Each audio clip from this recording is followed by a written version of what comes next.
From uptown in New York's Washington Heights to high atop the RCA building at Rainbow and Stars, with a lot of memorable stops along the way. Singer-actress, Broadway star Leslie Uggams is our guest tonight. Later on, a mafia expert and writer for the Daily News, a weekly column, Gangland, Jerry Capisi's here, straight away on Straightforward.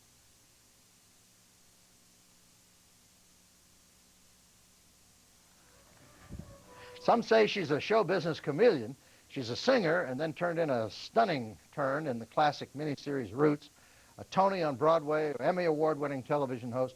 We never know how she'll resurface, but she always does, and she's always dazzling. Leslie Uggams. She's also a good mom. Hi, Leslie. Hi, nice to see you. I haven't seen you since the Mike Douglas show. That's right. I loved doing that show. Did you? Great show. Yeah. I miss those kind of shows. I do, too. I mean, it gave us all an opportunity to kind of show what we do, and so people knew we were still alive. Well, you work a lot. I mean, you work whenever you want to, but you raise some kids in between, didn't you? Yes, I have a daughter who's a singer and trying to get You're kidding? Yes, she's trying to get her showcase together for the summer. Some night, have her come over, and I'll have her sing. I got a piano here. We'll have a guy come in. We'll have her come on and sing a song. I mean, can she sing like she's wonderful. Really? She's wonderful. All right, you have her call Tony Garofalo, all right. my producer, and we'll get a accompanist, and we'll have her on some night to Terrific. sing, She'd love that. And then our son is going to college. He's an actor, Really? Drama major, and directing. And, wow. So both of Show them business in the veins, huh? Yes. Didn't you try to talk him out of show business? Yes, I did. I tried to I asked them to be a doctor, a lawyer, anything, and they just wouldn't listen. So I guess they liked what they saw, and they decided to do it. Was there ever a time in your life when you wished you were not in show business? No, not really. I mean, there was a time when I wanted to be a psychologist. I wanted to go to college, and I was, hoping to go to NYU. And I thought, well, you never know about this business, because I had grown up as a kid. And there are cold spells, and no matter how great a career, Absolutely. You can get cold. Tony Bennett was cold for like 20 years, and now all of a sudden he's the hottest guy in show business, right? So, I thought, get my education, and then Mitch Miller came in my life, and that changed that whole thinking process. Right. And I've been very, very fortunate. I have been able to constantly work. I mean, of course, I have times when I haven't, but it never anything like, oh my God, should I get out of the business? Yeah, you look like you're 22, so I'm not going to get into the age thing. But was being an African American ever a problem in the business? I know Nat King Cole had a lot of problem back in the 50s, and then the civil rights movement came along and helped things. Did you have any problems? A major problem. When I was on Mitch, the South wouldn't accept the show. And the sponsors wanted to sell their product, and the network wanted the show to be seen everywhere. And Mitch was talked to and said, listen, do you have to have her on as a regular? And Mitch said, absolutely. They said, well, if you could do her numbers, we could isolate it, and then we could cut her out in the South. Mitch said, no. She's part of the family. She will work with sing-along men and everybody else. Well, do they have to touch each other? Yes, we are a family here. Do they have to touch each other? That's amazing. And I didn't even realize this till recently. Mitch is my neighbor, and I presented him with an award from CORE a few months ago. And he told the story. He had never told me this. So they had threatened to pull the show completely. And he said, Leslie's going to be on the show, so you do what you want. Of course, we became a smash hit, and everybody wanted to see it. But were you aware at a personal level of sort of prejudice against you? Yes, there was a lot of pressure. I represented every Afro-American in the world, and therefore I was scrutinized for everything that I did. And of course, nowadays, the more dirt you have, the more famous you are. If you don't have a little, you can't get ahead. You can't get ahead, But then, I mean, everything had to be just so. But there were, I remember once my mother and I was performing someplace, and we were going to where we were going to be sleeping, and a guy said to my mother, the maid's interest is that way. No. And I'm talking about, this is like 1960. My mother was very, very, indignant. She handled it very, very well. But yes. That's got to be one of the most traumatizing things in a person's life. I mean, to be first of all, to be rejected for any reason. For any reason. Well, when I was 7, I did a show called the Paul Whiteman Show. He had a I remember that. contest, came out of Philadelphia. Sure. And if you were on for 5 weeks, you won the big Nash Rambler. And Nash Rambler. I love those cars. That was a great car, actually. and a young black tap dancer had won. And I followed him, and I kept winning. And the 5th week, I remember we were rehearsing, and I remember the producers saying to me, "Would you be upset if you didn't win?" I didn't know what that meant. So I said, "Well, I don't know." I didn't win. They tied the clock, and I watched them from the stage tying the clock, and I just started to cry. Really? And the sponsor said, "No, one black kid, that's enough." That's terrible. You still remember? That still hurts, Oh, doesn't it? oh. Huh? Very, very much so. What'd you tell your kids about prejudice? Well, they have to deal with it. It's there, and be the best that you can. That's all you can do. It's hard not to get bitter or angry, I would think. Well, true, but you deal with it. Yeah. You seem like pretty happy. You got great teeth, Leslie. You know, I know you're coughing. Wait a minute. She's coughing. We got to... wait, here, how about one of these little suckers? Huh? Take one of the... this is like live television, you know? It's like the old days, remember? You can cough all you want. I'll talk for a while. Then. No, I mean, it's hard to stay up. You got great teeth. I like you to just smile for us. Look at those teeth. Everybody does that. Do you ever do commercials for... I did once. Did you really? I did a Pepsodent commercial. Really? And it was very funny because I'm used to people coming to see me and judging me by my performance. Right. They came and made me smile. And they checked every little tooth. You're kidding. No, what a great smile. But I mean, you're... Oh, let's talk about Rainbow and Stars. In fact, if you haven't seen Leslie in a while and have not been to Rainbow and Stars is really a terrific club. There aren't a lot of nightclubs in the old sense of the supper club or the nightclub where you can go and work anymore. I think the last time I was up there, I saw Keely Smith. Remember Keely? Oh, She yes. used to work with Louis Prima in Vegas. She's working still in Vegas. She still, is she? I didn't know she was working there, but I went up to see her at Rainbow and Stars. But if you haven't had a chance to do that, go see Leslie Uggams. How long are you there? April 1st. April 1st. So you got another Tuesday week through or Saturday. Tuesday through Saturday. 2 shows a night. What time's the first show? 8:30 and 11. 8:30 and 11. Do they really go off at 11? Because I try to go to those 11 shows, and they start at 11:30, and I'm like... No, yeah, I make sure that they go on they time. go up, The latest, we may go up 10 minutes late, but basically, Okay. it's at 11. We have a clip to show. Can we show that clip now? Let's take a look at it. I want a floor that belongs to me. I want a chair that belongs to me. I want to know when I rock in that chair, I'll look up at my own ceiling. And oh, what a feeling that's gonna be. Okay, is that from this Rainbow and Stars? That's the new show. That is a new show. Yes. Yeah? Brand new show. And that's from Hallelujah Baby. I do a tribute to Julie. Oh, do you? Yes, I do. Because he was just incredible to So, work with. you worked with Louis Armstrong when you were a kid. That's right. Did you really? The first show that I did at the Apollo, I was on the same stage with Louis, and I got billing. Oh, you're kidding. Leslie Uggams, extra added attraction. Extra added attraction. Yes. Isn't that great? Well, see, what happened was the Schiffmans had a radio show Yeah. that was an amateur hour, and I entered, I was about 8, and I won, and they couldn't get rid of me. Right. So they put an act together and put me at the Apollo, and I opened with Louis Armstrong. What was Armstrong like? He was the sweetest. He was like my pops. Really? He let me hang out in the dressing room, and all kinds of friends and relatives would be there, and there was food constantly, and the audience just loved him. Yeah. And his wife, Lucille, was just a wonderful woman. How good a trumpet player was he? He always did shtick, and he sang, and he played, but he was pretty good. In his heyday, he was one of the best. Yeah. As he got older, the high notes got a little hard for him to do. Yeah. But it didn't matter because his singing was just as wonderful as I the know, it trumpet was a player. wonderful sound. And he had the Jazz All-Stars with him. Oh, and yeah. they closed the show with When the Saints Go Marching In, and the Apollo would rock. Oh, I bet. Just I bet. rock. Those days. Is the Apollo, is it still operating? Do you know? It's still operating. Of course, now, music has changed, and they get majority. They get rap music and stuff. Rap music, but they do some jazz artists up there. But Do you like rap music? I like the positive.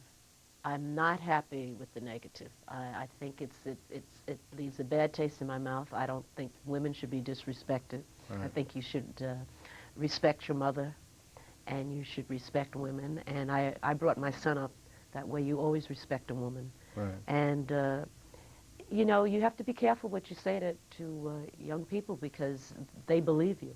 Yeah. And you pay the price when you send out that negative energy. No question. We're with Leslie Uggams, fascinating woman. We'll be back right after these messages.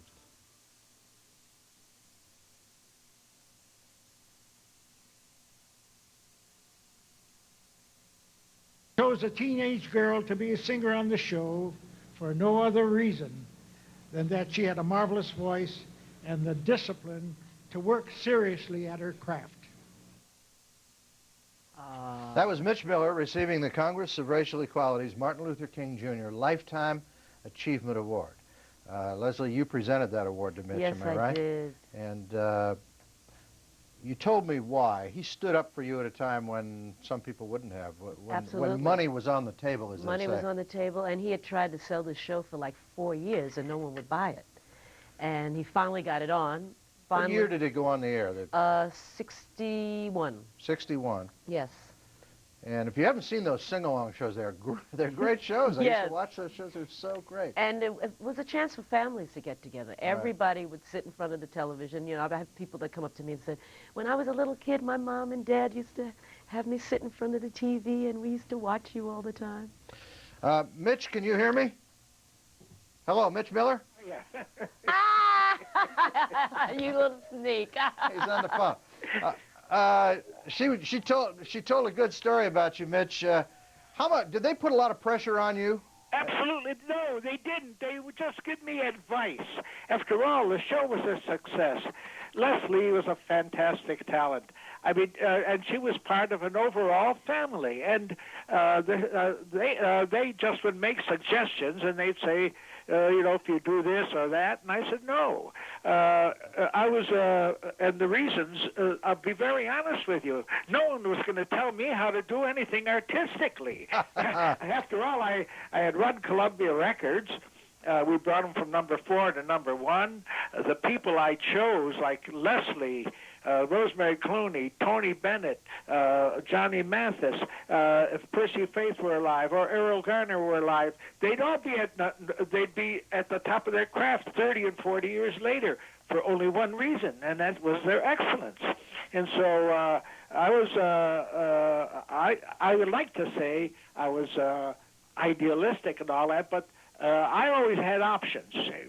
In other words, what you're saying to me is, even though civil rights was a part of it, what you were saying is, I picked this singer, she's good, I don't care about anything else, I'm going with excellence. That's right, that's exactly it. You don't great. tell me what talent to use on my show. You bought the show, now you bought it all, now let me do it. You know, we need more guys like you around today who stick to their guns when they believe in something. I think there are a lot of people today who watch the ratings, or the advertisers are a bunch of, you know, they get scared easy. Of course, see, Roger, you must remember in those days, one negative phone call could get the sponsors all excited. If you had 5,000 people loving what you do, that didn't matter. They were only worried they didn't want to offend anybody. And, of course, as it turned out, as you know, the best part of it was Leslie became the South sweetheart. That's true. Yes, that's true. That really is true. Was she? Well, you met her when she was a teenager. Was she okay? Or was she a little bratty, or was she all right? No, Leslie never was bratty. Never. If every artist that I ever worked with came in better prepared, nobody came in better prepared than Leslie. I mean, she when she was at a rehearsal, it was a performance. And so it was. She had respect for her craft, and she was always ready. She was doing her schoolwork. She would quietly, and whatever she did well. I taught her to play poker, and she reamed us all. That's right. That's right. did? You Yes. played poker Oh, with he Mitch? taught me how to play, and Really? I tell you, I'm a good poker player. Oh, I'll stand away from you then.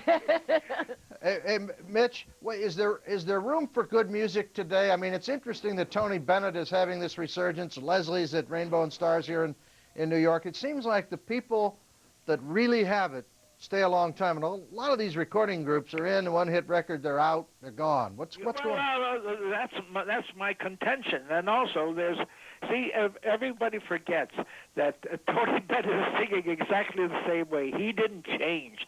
The people who came around and suddenly, quote, discovered him, they changed. I mean, in a sense, you must remember that music isn't only one kind. I'd always call it a giant smorgasbord or a five-ring circus. Something great is going on in each one of the rings. And all these people who have the talent and the ability to strive for excellence and know how to use the lyrics of a great song and use material that is everlasting, they're the ones who will prevail. They may not be number one, they'll be number two, number three, but they'll always be there. Where does a young person go today who has great talent but maybe doesn't write his own material and therefore can't get a deal with a publisher, can't get a record deal, but just is a great artist?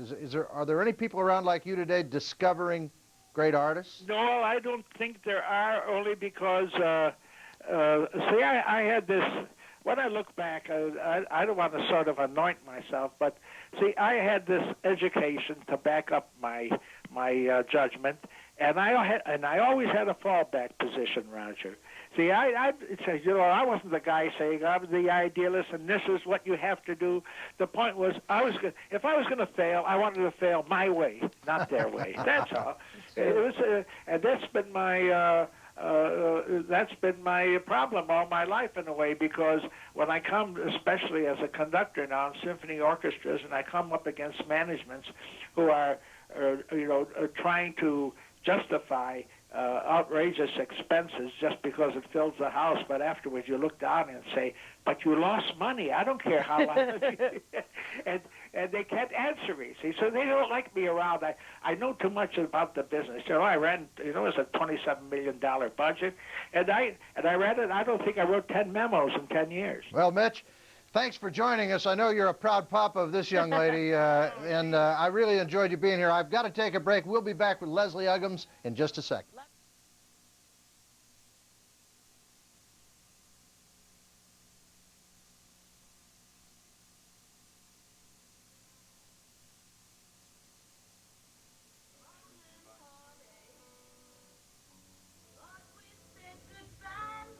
Welcome back to Straightforward. My guest tonight is that talented performer, Leslie Uggams. You just heard her there. This CD, we used to say go to the record store. I don't know if they still record stores, because the only thing they do are these CDs, but this has been out, what, about a month? About a month. Uh-huh. About a month. So you can pick that up, and also go see her at Rainbow and Stars, and you'll really want to get a hold of this thing.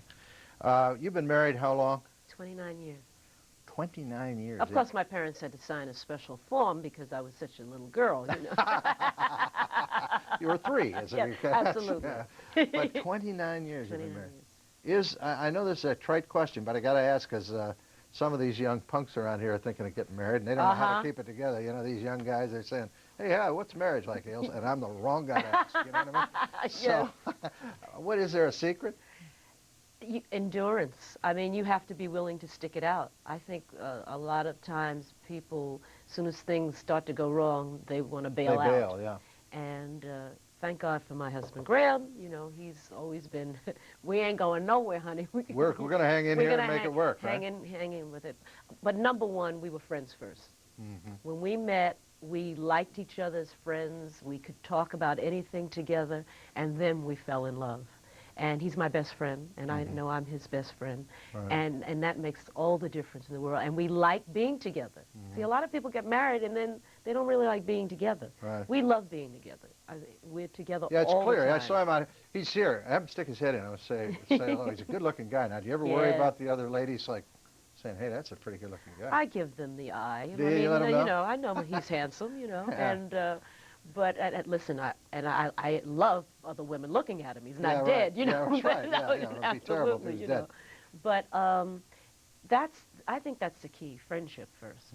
Friendship first. We have a great time together. I mean, we have our moments, like any couple. Did you ever have any trouble raising your kids? Do you have any really tough times, or it sounds like they turned out pretty well? Oh, Yes, we had tough times. Did you? Yeah, especially, it's very interesting since I have a son and a daughter. Boys are tough to raise. They are really tough to raise. My mother says the same thing. I can't understand Oh, it. you Actually, know? my brother was a perfect kid. He was one of those kids who got straight A's, never did anything wrong. Oh, You know, so I had it very tough Yeah. because, I mean, there was no way to live up to that standard. well, it was tough with our son Why who's were the boys youngest. tough? Why? Well, because first of all, there's this whole thing that they go through about being a guy. They have Macho. that baggage, and then of course Jason then went through a thing of identifying. He's got a black mother, a white father, so he was trying to find where he belonged, and then of course you don't know anything, you know, and then he went through the reverse because he grew up with a pretty nice life. Then he decided he really didn't want that kind of life, that he really wanted to hang and be in the streets and that kind of thing. Yeah, I know my daughter used to go out and buy $50 designer jeans and then tear holes in them. Yeah, yeah. Say, I want to be poor. Yeah, yeah. You know. But now wanna he's be- a freshman in college. He's doing all right, huh? very, very well. And one day he said to me, we were in the kitchen a few months ago, he said, Mom, I bet you never thought this day was coming. I said, you're right. But they're both wonderful kids. Isn't that great? Wonderful kids. Is Graham here? Come in here, Yes, Graham. yes. I haven't seen you in a long time. We got to wrap it up here in a minute. How much time have I got left in this segment? Just have to stand there because I only got a minute. Take a look at this guy. He's a good-looking guy here. Now, she said, did you hear her interview? Yes, sir. She said it was very tough, but that you always said we got to hang together. Is that right? Was she ever very difficult because she's a performer? No, she's perfect. That is the right answer. And I can man. cook, too. Are you Look, kidding? she does everything. Really? She does everything. Won't do windows. Won't do windows. All right. Well, listen, I really congratulate both of you. Thank you. And I know that he's involved with your career. Yes, And management. he he produced the album. he did. He, along with my guitar player, Steve Baganetti. Really? It's all their idea. Okay, so you get a shot of this, Leslie, and she's at at Rainbow and Stars for another week or so. So April the 1st. And you have a TV or what? There was Yes, something else I have. was I'm supposed to- under one roof that I'm doing with James Earl Jones, and they did 5 shows, and if it hangs in there, I'll have a recurring role on that. Plus, I have a little cable thing decorating called Rooms for Improvement Hey, with Joe Ruggiero, and we talk That's about cute. things in the home and decorating and Great. stuff like that. it's great to see you. Thank you. Good Okay, to see Graham. you again. Good to see you again. Okay, thanks a lot. Go see her at Rainbow and Stars. Coming up next, expert on the mafia, Jerry Capisi. Stay with us.